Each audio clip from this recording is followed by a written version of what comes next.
Well, I started in financial services in the mid-1980s. I'd originally trained as a barrister and I moved into financial services then at the time of Big Bang in London and ahead of the 87 crash. But what really got me interested in finance was the fact that there had been some instances of mismanagement of trusts in my family when I was a teenager, and that got me looking at the way that other people's money was looked after, and I thought that there was a lot of room for improvement in that particular area. So that early experience with the mismanagement of trusts in my family made me believe that it was very important that people equip themselves to be able to control their own finances.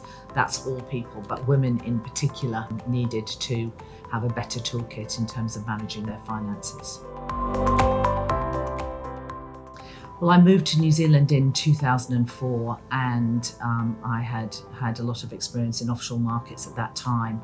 And New Zealand was a highly unregulated market. There weren't a lot of choices for investors. And one of the main reasons for that was the tax regime that existed on managed funds at that time.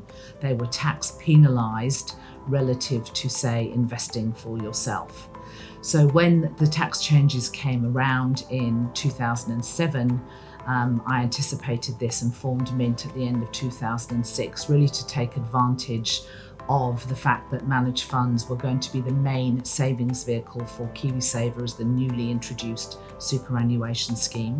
And I thought that that would give Kiwis much better access to lower costs of saving and also access to investment expertise. I wanted to use the overseas experience that we had to demonstrate to Kiwis that actually professional investors could do a better job.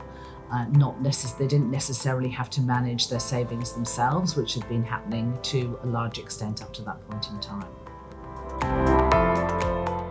The industry has been very good to me, and I ended up as the chief executive of a listed company in London, and that made me the youngest and one of the few female chief executives of a listed company in the London market. So shortly after my arrival in New Zealand in 2004, I decided that I wanted to start my own business in this industry because of the changes that were taking place. And in 2006, we founded Mint, and I became one of the few female CEOs in this industry in New Zealand.